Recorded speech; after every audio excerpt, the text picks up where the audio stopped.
पद्धतीवर बऱ्याचदा आपली नाराजी व्यक्त करताना जनता आंदोलनाचा पवित्रा घेते. कित्येकदा ही आंदोलनं प्रतिकात्मक सुद्धा असतात.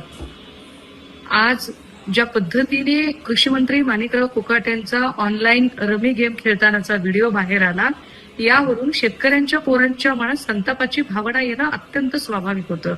त्यातच लातूर हा कोरडवाहू पट्टा आहे, त्यामुळे तिथल्या पोरांनी आपल्या भावना कोकाटे ज्या पक्षाचे मंत्री आहेत त्या पक्षाध्यक्षाच्या समोर व्यक्त करणं किंवा प्रतिकात्मक पद्धतीने त्यासाठी पत्ते उधळणं हे स्वाभाविक येतं.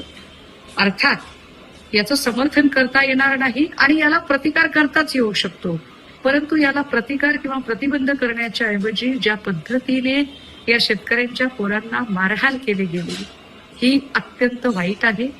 त्याही पेक्षा वाईट हे आहे की मारहाण करणारे पदाधिकारी होय आम्ही केली मारहाण हे तोंड वर करून जेव्हा सांगतात आणि त्याचं समर्थन करतात, तेव्हा महाराष्ट्रात एक चुकीची प्रथा पडत चालली आहे का असं वाटत जातं.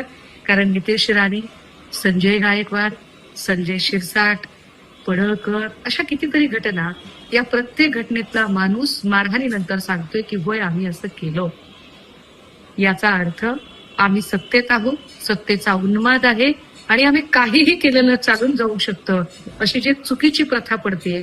देवेंद्रजी हे आपल्या कारकिर्दीला गालबोट लावणारा आहे, याचा आता तरी आपण विचार करा.